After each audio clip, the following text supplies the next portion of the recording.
GeM cinemas நேயர்கள் அனைவருக்கும் வணக்கம். நான் உங்கள் விஜய் பிலால். இன்னைக்கு வீடியோல நம்ம எதை பத்தி பார்க்க போறோம் அப்படின்னு பார்த்தீங்கன்னா, விஜய் சாருடைய கடைசி படம் ஜனநாயகன். இந்த படத்துடைய ஆடியோ லான்ச் நடக்க போறதில்ல அப்படின்னு சொல்லி ஒரு தகவல் ஒண்ணு வந்து வெளிய வந்திருக்கு. ஸோ அது என்னன்னா, அதாவது ரசிகர்கள்லாம் இதுக்கு வந்து எப்படி வந்து ரியாக்ட் பண்றாங்க, ஏன் ஆடியோ லான்ச் வந்து நடக்கல அப்படிங்கிற டீட்டெயில்ஸ் எல்லாமே இந்த வீடியோல நம்ம ஃபுல்லா பார்க்கலாம்.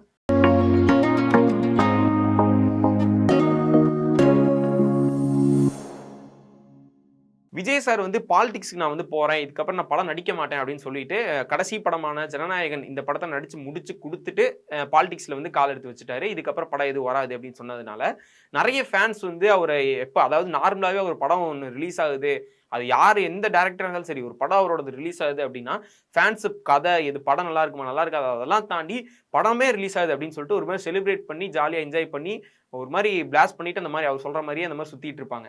ஆனா இப்போ இந்த கடைசி படம் வந்து ஆடியோ லான்ச் வைக்க போறோம் அப்படின்னு சொல்லி பேச்சு எடுக்கும்போது, அது எங்க வைப்பாங்க, எப்போ வைப்பாங்க, அதுக்கு எப்படி முடியும் அப்படிங்கிற மாரி நெறைய ஃபேன்ஸ் கடைசி ஆடியோ லான்ச்னா நம்ம போயே ஆகணும் அப்படின்னு இதுக்கு முன்னாடி போகாதவங்க கூட வந்து போணும் அப்படின்னு சொல்லிட்டுலாம் நெறைய ட்ரை பண்ணிட்டு இருப்பாங்க. இப்போ வந்து அந்த ஆடியோ லான்ச் வந்து வைக்க போறது இல்ல அப்படிங்கிற ஒரு நியூஸ் வந்து வெளிய வந்துருந்துச்சு. ஆமா. ஏன் அப்படின்னு பார்த்தீங்கன்னா, தமிழ்நாட்டுல வந்து வைக்க போறதில்ல. மலேசியால நாங்க போய் வைக்கிறோம் அப்படிங்கிற மாரி வந்து தகவல் வந்து வெளிய வந்திருக்கு. அது ஏன் மலேசியால வைக்கிறாங்க அப்படின்னு பார்த்தீங்கன்னா, தமிழ்நாட்டுல வந்து அதாவது அங்க மலேசியால வைக்கிற காரணம் ஃபர்ஸ்ட் என்ன அப்படிங்கிறத வந்து சொல்லிடுறேன். மலேசியால வந்து அவங்க ஒரு ஸ்டேடியம் வந்து இந்த ஆடியோ லான்ச்சுக்கு வந்து புடிச்சிருக்காங்க. என்ன அப்படின்னு பார்த்தீங்கன்னா, கிரிக்கெட் ஸ்டேடியம் இருக்குல்ல, அந்த மாரி ஒரு ஸ்டேடியம் தான் வந்து அவங்க புடிச்சிருக்காங்க. இந்த ஸ்டேடியம் பார்த்தீங்கன்னா, ஏசியாலயே வந்து கிட்டத்தட்ட ஒரு 4வது இடம் புடிச்சிருக்கு அப்படின்னே வந்து சொல்லலாம். மிகப்பெரிய ஸ்டேடியத்துல 4வது இடத்த வந்து புடிச்சிருக்கு. இந்த ஸ்டேடியத்துல கிட்டத்தட்ட ஒரு 1,00,000 பேர் வந்து உள்ள வரலாம் அப்படிங்கிற மாரி. அதாவது 1,00,000 பேர் இருந்து பார்க்குற அளவுக்கான ஒரு கெப்பாசிட்டி இருக்கு அப்படின்னு வந்து சொல்லியிருக்காங்க. ஸோ அந்த அளவுக்கு வந்து கிரவுட் வரும் அதாவது அந்த அளவுக்கு இங்க வந்து நம்ம தமிழ்நாட்டுல அந்த அளவுக்கு உட்காந்து பார்க்குற அளவுக்கு எதுவும் இல்ல அப்படிங்கிறனால, சில தகவல்லாம் வந்திருக்கு. நேரு ஸ்டேடியம் அங்க கூட வச்சு வைக்கிற மாரி யோசிச்சாங்க அப்படிங்கிற மாரி தகவல்லாம் வெளிய வந்திருக்கு. ஆனா அது சரி உண்மையா தப்பா அப்படிங்கிறது உண்மையா இல்ல கரெக்ட்டா இல்லையா அப்படிங்கிறது வந்து தெரியல. ஆனா இப்போ அங்க வந்து ஃபிக்ஸ் ஆயிருக்கு. ஏன் மலேசியால வைக்கிறாங்க அப்படிங்கிற இன்னொரு காரணம் என்ன அப்படின்னு பார்த்தீங்கன்னா, இவருடைய முந்தைய படம் நெறைய படங்களுக்கு வந்து மலேசியால வந்து இந்த மாரி ஆடியோ லான்ச் நெறைய படங்களுக்கு வந்து பார்த்திருப்போம் நம்மளே. ஆடியோ லான்ச் வந்து மலேசியால வைப்பாங்க. ஸோ அந்த மாரி இவரோட படங்களுக்கும் வந்து கேட்டிருக்காங்க. ஆனா இப்போ வரையும் வந்து எந்த படங்களும் மலேசியால வைக்காதனால, இப்போ வந்து இந்த கடைசி ஓகே இது வந்து வேணா அங்க வச்சிரலாம். அதாவது நான் சொன்ன மாரி நெறைய மக்கள் சேர்றதுனாலயும், அது மட்டும் இல்லாம அந்த போதுறதுக்கான கெப்பாசிட்டி இல்லாத அப்படிங்கிறனால, சரி ஓகே மலேசியால வச்சிரலாம் அப்படின்னு சொல்லிட்டு அங்க வைக்கிறாங்க. ஸோ அது மட்டும் இல்லாம, இப்போ மலேசியால வந்து அந்த ஸ்டேடியம் வந்து வைக்கிறாங்கல்ல, அப்படி யாரு அப்படின்னு பார்த்தீங்கன்னா, மாலிக் அப்படிங்கிறவர் தான்.